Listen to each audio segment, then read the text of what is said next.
அனைவருக்கும் இனிய மாலை வணக்கம். இந்த நூல்காஞ்சியின் மூலமாக ஆயிரக்கணக்கான இளைஞர்களையும் இளைஞர்களையும் சந்திப்பதில் மற்றற்ற மகிழ்ச்சி. இந்த பிப்ரவரி மாதம் என்றாலே அது காதலின் கொண்டாட்டமாகவே இருக்கும் என்பதை கடந்த 25 ஆண்டுகளாக நான் அனுபவித்துக் கொண்டிருக்கிறேன்.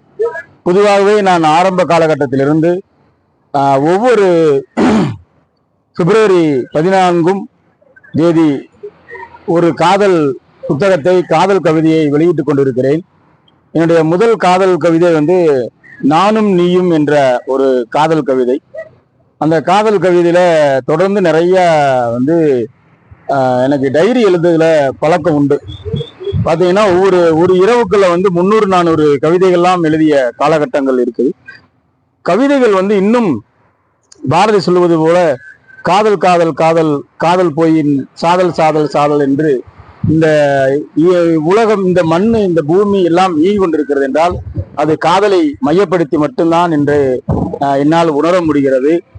வைரமுத்து சொல்லுவார், காதலித்து பார் கையெழுத்து அழகாகும், தபால்காரன் தெய்வம் ஆவான், காக்கை கூட உன்னை கவனிக்காது, ஆனால் அந்த உலகமே உற்று பார்ப்பதாய் உணர்வாய் என்று தொடரக்கூடிய அந்த கவிதை மிக நீண்ட ஒரு கவிதை. அது காதலை மையப்படுத்தி மட்டுமே இருக்கும். என்னுடைய காதல் கவிதைகள் நான் 8-9ஆம் வகுப்பு படிக்கிற காலகட்டங்கள் முதல் நான் கவிதைகளை எழுதி கொண்டு இருக்கிறேன். நிறைய வாசித்து கொண்டும் இருக்கிறேன். நான் முதலாக எழுதிய ஒரு கவிதை, நான் காம்பஸில் ஒரு வட்டம் போடவே சிரமப்பட்டேன், உன் கண்கள் எப்படி என்னை சுற்றி இத்தனை வட்டங்கள் போட்டன என்ற தொடங்கக்கூடிய அந்த கவிதை ரொம்ப மிக யதார்த்தத்தோடு எழுதக்கூடிய ஒரு கவிதை. பொதுவாகவே ஒவ்வொரு கவிதைக்கும் பின்னாடியும் ஒரு பின்புலம், ஒரு சின்ன கதை இருக்கும். ஒவ்வொரு காதல் கவிதையுமே சொல்லுவாங்க. காதல் கிணற்றுக்கு நான் படித்த முதல் காதல் கவிதை மேத்தாவோடது. காதல் கிணற்றுக்கு கால்வலிக்கு விழுந்த பொழுது, உன் கண்கள் வீசிய கயிறால் பிடித்து ஏறும் பொழுது சற்றென்று என்னுள் சந்தேகம் வந்தது, நீ வீசிய கயிறு தூக்கி விடுவதற்கா இல்லை என்னை தூக்கில் இடுவதற்கா என்று தொடரக்கூடிய அந்த கவிதை இன்னும் 30 ஆண்டு காலத்துக்கு முன்பாக வாசித்த கவிதை என்றாலும் இன்னும் என்னால் அதை அடிபெறலாமல் சொல்ல முடிகிறது என்றால் காதல் கவிதை எவ்வளவு மகத்துவமானது என்பதை நம்மளால் புரிந்து கொள்ள முடிகிறது. பொதுவாகவே என்னுடைய எல்லா கவிதை தொகுப்புகளிலும் உன் மை பூசிய வெளிகளுக்கு என்று அந்த பெண்ணை மையப்படுத்தி ஒரு என்னுடைய கவிதையில அதை சமர்ப்பணம் பண்ணியிருப்போம். என்னுடைய சென்ற ஆண்டு நான் வெளியிட்ட கவிதை தொகுப்பு எனக்கு ஒரு செல்ல பேருவை என்ற ஒரு கவிதை தொகுப்பு. இந்த கவிதை நானும் கவிஞர் அமலா பிரித்தி அவர்களும் சேர்ந்து எழுதிய ஒரு கவிதை தொகுப்பு. பொதுவாக இந்த கவிதைகள் முழுக்குமே கவிஞர் கண்ணன் அவர்கள் சொல்லுவார், பெரும்பாலும் செல்லப்பேறுகள் செல்லம் என்று அமைகின்றன என்று அவர் தொடங்குவார். ஒவ்வொரு பெண்ணுக்கும் நம்ம ஏதோ ஒரு செல்ல பேர் வைத்து சொல்லுவோம்.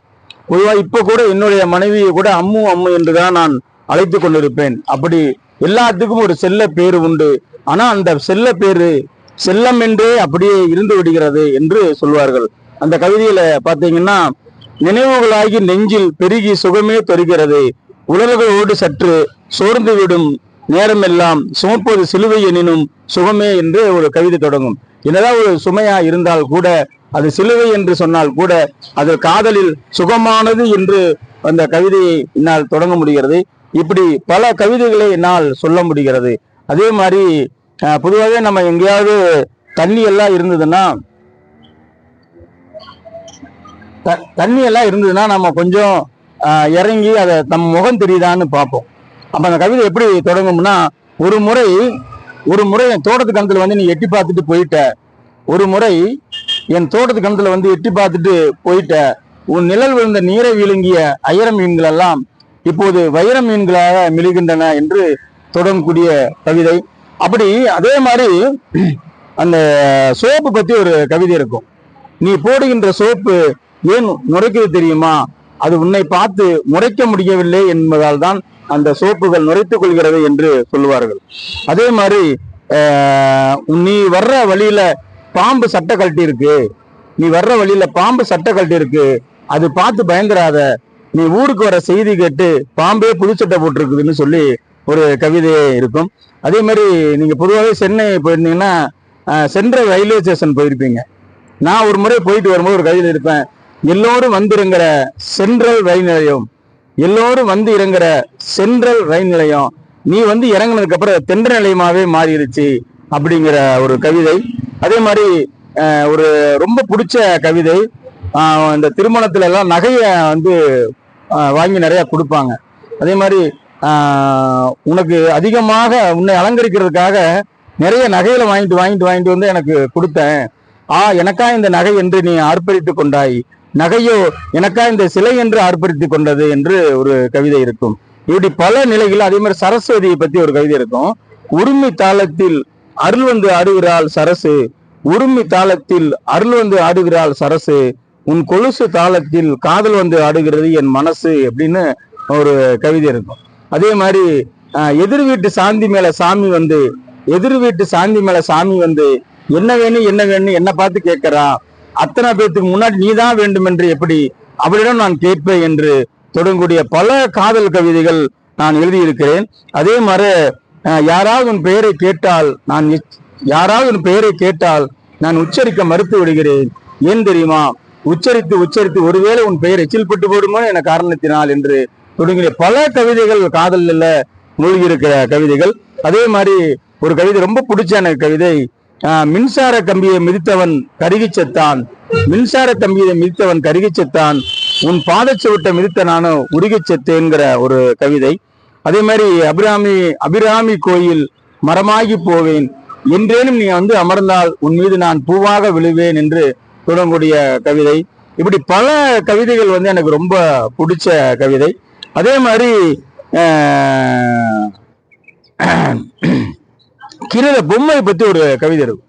நீ எந்த கோயிலுக்கு போனாலும் சிலைகளை வேண்டிட்டு வீடு போயிடுற, நீ எந்த கோயிலுக்கு போனாலும் முணுமுணுத்து சிலைகளை வேண்டி விட்டு வீடு போய் விடுகிறாய், விடியற் காலையில் உன் வீட்டு விலாசம் கேட்டு என் வீட்டில் எல்லா சிலைகளும் ஆர்ப்பாட்டம் பண்ணுகின்றன என்று ஒரு தொடங்கக்கூடிய ஒரு கவிதை.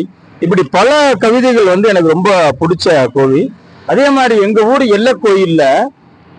எல்லை கோயில்ல கருப்பணசாமிகிட்ட கண்களை மூடி முணுமுணுத்து கொண்டிருந்தார். எங்கள் ஊர் எல்லை கோயிலில் என் கண்களை மூடி ஏதோ முணுமுணுத்து கொண்டிருந்தாய், கையில வச்சிருந்த அருவாளையும் வேல்கொம்பி கீழே போட்டுட்டு ரோஜாவை நீட்டிட்டு இருந்தார் கருப்பணசாமி என்று தொடங்கக்கூடிய கவிதை. அதே மாதிரி நாங்க கோவை ஆர்ட்ஸ் காலேஜ்ல படிக்கும் போது ஒரு கவிதை எழுதியிருப்பேன், நான் படித்த அரசு கலைக்கல்லூரி நீ வந்து சேர்ந்ததுக்கு அப்புறம் அது ஓவிய கல்லூரியா மாறிடுச்சு அப்படின்னு ஒரு கவிதை இருக்கும்.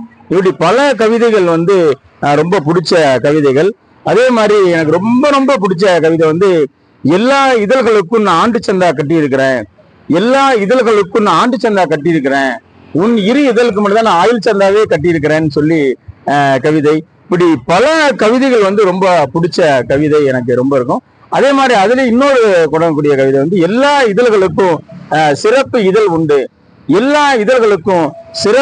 உண்டு, ஆனால் உனக்கு உன் இதழே சிறப்பு தான் என்று தொடங்கக்கூடிய பல கவிதைகளை நான் எழுதி கொண்டிருந்திருக்கிறேன். தொடர்ந்து நிறைய காதல் கவிதைகளும், காதலை கொண்டாடி கொண்டிருக்கிற ஒரு மகத்தான மனிதன் நானும் ஒருவன். காதலை கொண்டாடுவோம், இந்த பூமி உள்ளவரை, இந்த மண்ணுள்ளவரை, இந்த விண்ணுள்ளவரை, ஏன் இந்த காலம் உள்ளவரை இந்த காதலும் இருக்கும். நம்மளோடு சேர்ந்த இந்த கவிதைகளும் வாழ்ந்து கொண்டிருக்கும். வாய்ப்புக்கு நன்றி, வணக்கம்.